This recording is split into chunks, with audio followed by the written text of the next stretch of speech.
Hi guys, my name is Imogen. I am going into my second year at the London School of Economics, and today I thought I would bring you a video all about the pros and cons of studying in London. Whether you are a prospective student, whether you've got your place and you're moving to London in September, or whether you've actually ruled out London as a place to study based on maybe some of the cons that I'm going to discuss today, hopefully you will find this video helpful in deciding whether London is the city for you. First things first, London is an incredible city to live in as a student. You can literally go for a walk from your hall of residence and you can go and see Buckingham Palace, you can go and see Big Ben, all for free. You don't have to pay for your train ticket to get into London. It is literally on your doorstep, and that is so special in itself. Culturally, London is also an incredible city to live in. I was living 10 minutes away from the British Museum last year, and if you go to South Kensington, you've got the Science Museum, you've got the Natural History Museum, you've got the Victoria and Albert Museum, and you don't have to take a whole day out to go and travel all the way to London when it's literally on your doorstep. Talking of culture, you've got discounted theatre tickets for students in a lot of different places. The Barbican offer £5 tickets for students. You can go to the Globe and they offer £5 tickets if you're standing in the yard. You've also got West End tickets, which you can get literally on the day, and you can get those really, really discounted. So being in London in itself just offers so many opportunities in terms of like being able to access the cultural scene that's going on there. As well as that, you've got fantastic open spaces. I lived a 5-minute walk from Regent's Park last year, and just being able to go to such a big park and kind of escape what is the hustle and bustle of London was so lovely. However, this incredible lifestyle does come at a cost, and London, I'm sure many of you will be aware, has some of the highest rents in the UK. Because I'm in London, I'm having to pay more for my student accommodation. So where in a city like Newcastle, for example, my £150 a week would get me a room with an ensuite, like a single room with an ensuite in a flat. I am actually sharing a room with another student, and I have to share a bathroom with roughly about 7 or 8 other students.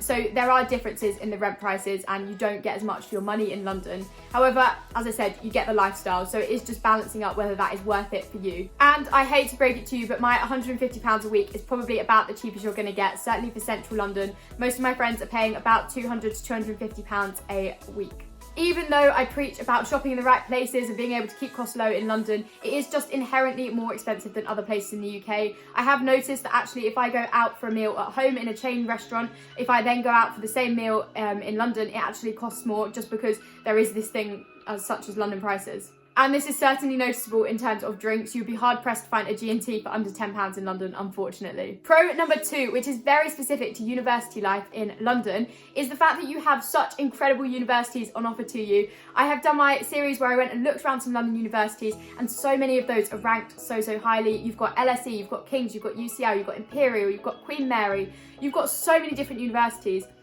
And that's just the general universities, not to mention the ones that are more specialist. You've got University of the Arts London, you've got fashion colleges, you've got music conservatoires in London. All of these places are world-class and world-renowned and just incredible places to study. And as well as that, you've got incredible teaching hospitals in London if you're looking at studying medicine or something like that. And you've also got the University of London facilities. University of London Group is one of the biggest universities in the UK because it is formed of all these different London universities, and they do share facilities. Obviously, I'm talking in a non-COVID-19 year.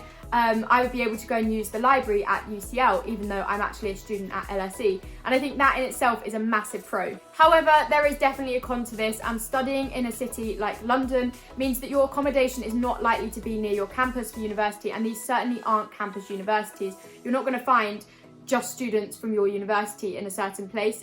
You are intermingled within the city, which I guess for some people is a massive pro, but if you are looking for that campus feel, then London is not the place for you. For example, my halls was one of the closest to university, and it was still a 25-minute walk away from the campus itself, so you're not likely to get accommodation right next to a university. But if you're looking for your 10,000 steps a day like me, then that is a massive pro. Advantage number 3 of studying in London is how diverse the city is, which is also represented through the student population. There are obviously tons and tons of students studying in London because there are so many different institutions to study at, which also means that the student population is massive and people come from all over the world. The fact that geographically all the universities are so close together, and the fact that there's intercollegiate halls where you have students from all the different London universities, mean that your university experience is not likely to be tailored just to your specific institution, but you're likely to meet students from all the different London universities. A lot of other cities in the UK don't have the same multicultural representation that London does, and I think that can be quite welcoming as an international student, because if you want, say for example, you're Polish Polish and you want to go to a Polish supermarket, you're not going to have to travel 200 miles to get to a Polish supermarket. There's likely to be one just down the road or somewhere in London.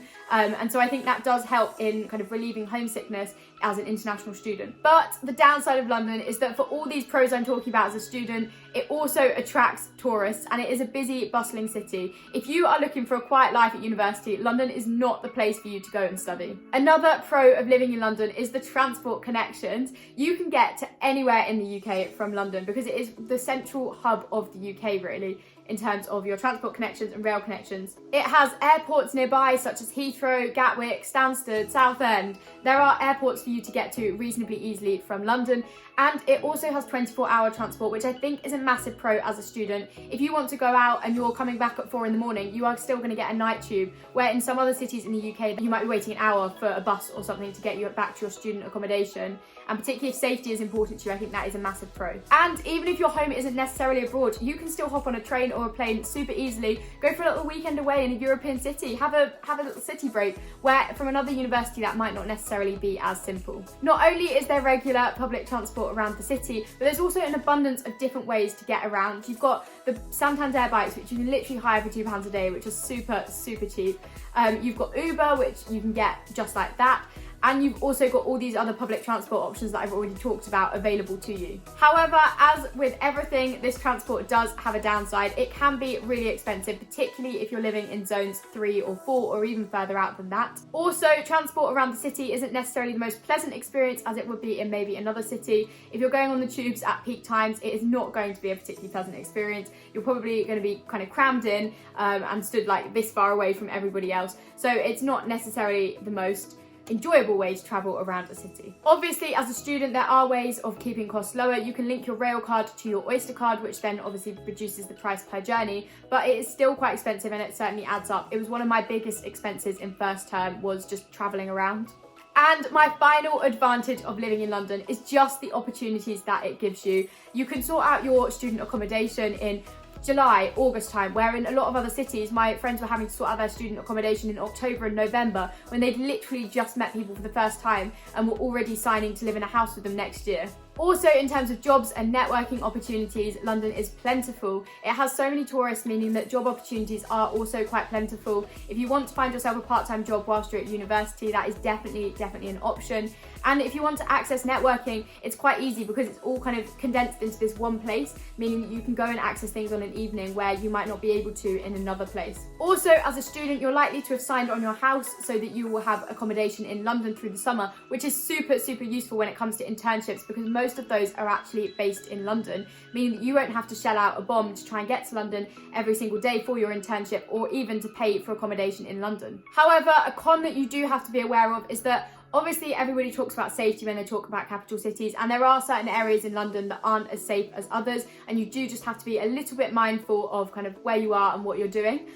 Which I guess maybe if you're in a quieter city, that isn't as much of a consideration that you have to make. However, saying that, I was surprised by how safe I felt this year in London. I've come back late at night from being out with my friends, but I'm never really on my own, and I think that's something that when you're moving to university, it seems really daunting, because what if you're on your way home at 3 a.m? That's really unsafe. But actually, the reality of things are that you never really travel home on your own. That is all for today's video. I really hope you have found it useful. If you have any questions about studying in London or just London in general, do leave them in the comments down below, because I will get back to you. And hopefully if there's other London uni students watching this, they can chime in and add their opinions too.